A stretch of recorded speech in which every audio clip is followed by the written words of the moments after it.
Di sini buat dulu bumbu halusnya, masukkan 4 siung bawang putih, 4 siung bawang merah, 8 cabai merah keriting, sedikit air secukupnya lalu kita haluskan.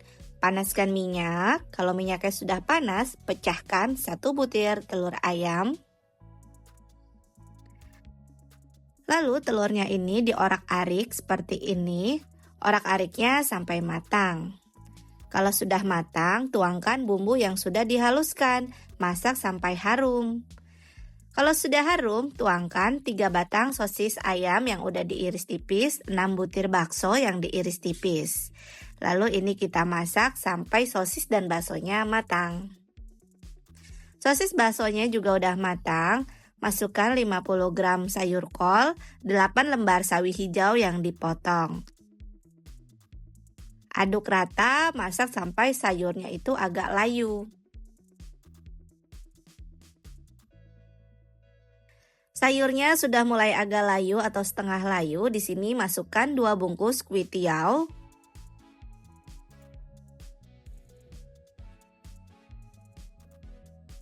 Tambahkan 1 sendok teh garam, 2 sendok teh kaldu bubuk, 1 sendok teh lada bubuk, 2 sendok makan saus sambal.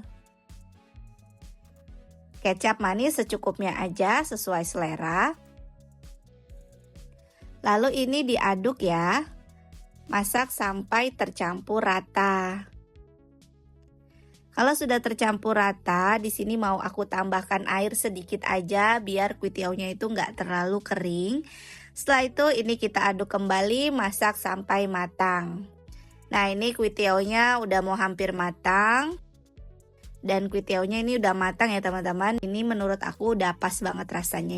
Nah, ini kuitiau gorengnya udah jadi, rasanya enak, gurih, ada pedesnya dan juga ada manisnya. Cocok banget dijadikan ide jualan di bulan puasa ataupun jadi menu buka puasa di rumah. Kalau mau dijual, dimulai dari harga Rp5.000 atau disesuaikan aja dengan harga modal ya.